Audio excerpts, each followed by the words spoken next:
Hello students, good morning to one and all. So up to now we have completed 1.3 exercise up to question number 8. So now we will start a word problem. Your first word problem is question number 9. मैं सबसे request करती हूँ कि सब लोग page number 8 में आ जाएंगे, 18 में आ जाएंगे, ठीक है. Everyone come to page number 18. Page number 18 का एक्सरसाइज 1.3 का जो वर्ड प्रॉब्लम है उसको हम लोग स्टार्ट करेंगे, ठीक है. तो 9th वाला क्या बोल रहा है? A monkey can climb 2 metre in 1 minute. After 15 minutes how high can it reach. यहाँ पे बोल रहा है कि एक मंकी है जो 2 मीटर क्लाइंब कर सकता है 1 मिनट में, ठीक है. 1 मिनट में 2 मीटर चढ़ सकता है, क्लाइंब कर सकता है किसी भी पेड़ में.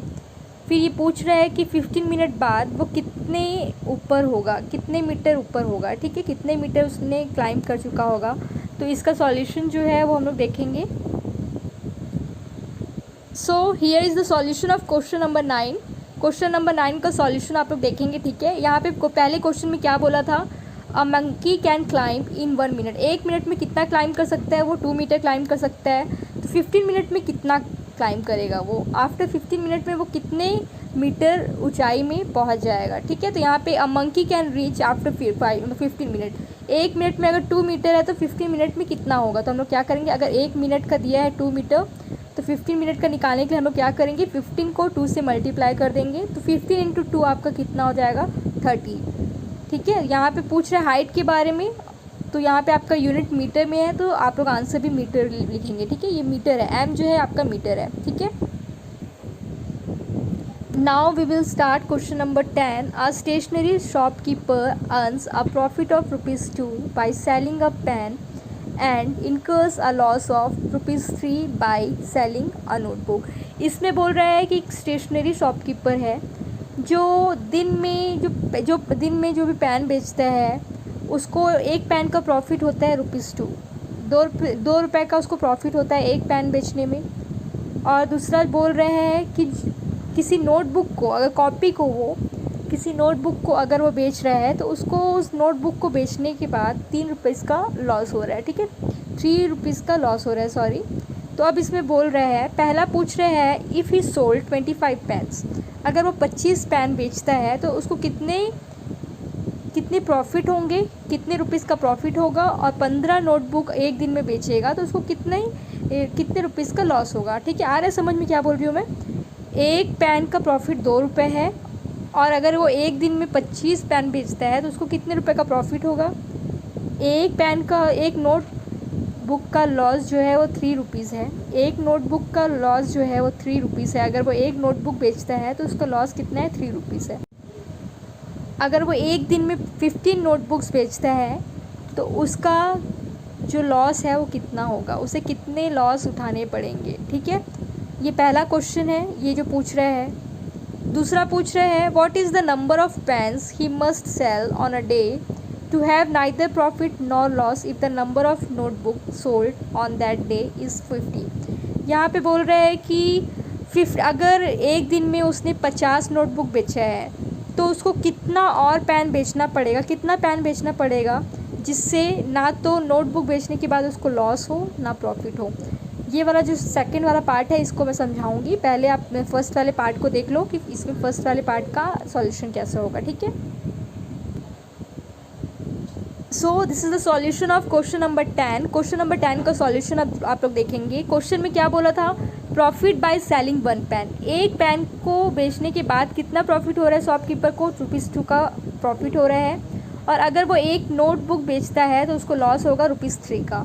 तो फर्स्ट पार्ट में बोला है कि अगर वो 25 पेन्स बेचता है तो उसको कितने ₹. का प्रॉफिट होगा.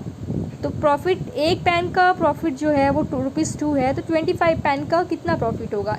1 पेन का प्रॉफिट ₹2 है तो 25 पेन का प्रॉफिट निकालने के हम लोग क्या करेंगे, 2 को 25 से मल्टीप्लाई कर देंगे, ठीक है. तो 2 इंटू 25 करेंगे तो कितना आंसर आएगा? 25 2 होता है अपना 50. तो अगर वो 25 पेन बेचता है, 25 पेन बेचता है एक दिन में तो उसको प्रॉफिट होगा ₹50 का, ठीक है. अब है सेकंड, पूछ रहे हैं कि अगर वो 15 नोटबुक बेचता है, 15 नोटबुक बेचेगा एक दिन में तो उसे कितने ₹. का लॉस होगा, ठीक है. तो एक नोटबुक का बेचने में उसको ₹3 का लॉस हो रहा है. तो 15 नोटबुक अगर वो बेचेगा तो उसको कितने ₹. का लॉस होगा? So loss by selling 15 notebook. यहाँ पे बोल रहे हैं कि अगर एक नोटबुक बेचने में शॉपकीपर को ₹3 का लॉस होता है तो 15 नोटबुक बेचने के बाद उसे कितने रुपीज़ का लॉस होगा। अगर एक नोटबुक को बेचने में लॉस है ₹3 तो 15 नोटबुक को बेचने में कितना होगा लॉस। 15 इंटू 3 कर देंगे आप लोग, ठीक है।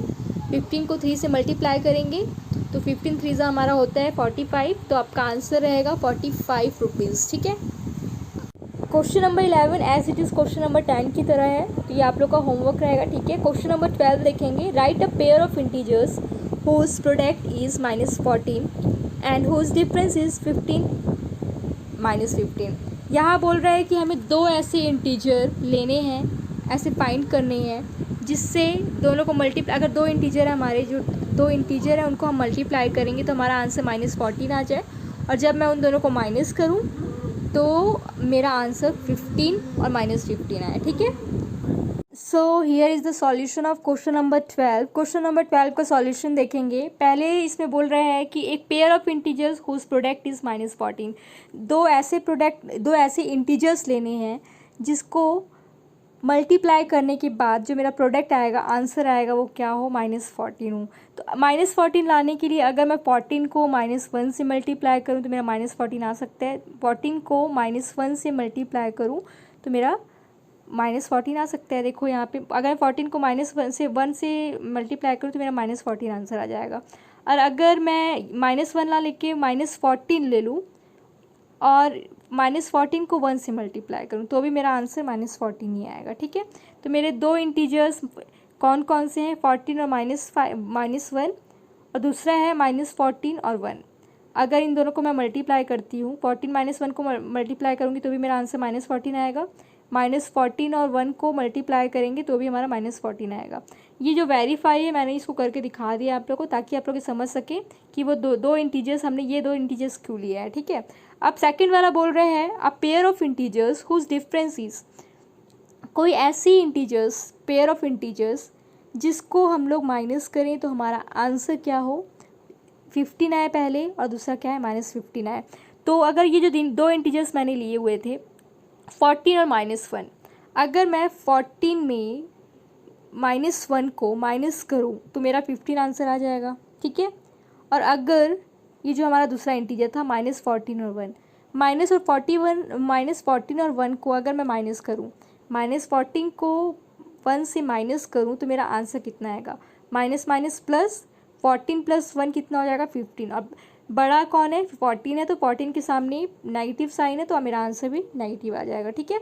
मतलब अगर मैं 14 और -1 को एक दूसरे से माइनस करूँ तो मेरा आंसर 15 आएगा, और -14 और 1 को आपस में सब्ट्रैक्ट करूँ तो मेरा आंसर आएगा -15, ठीक है। इसमें कोई डाउट होगा तो आप लोग पूछेंगे।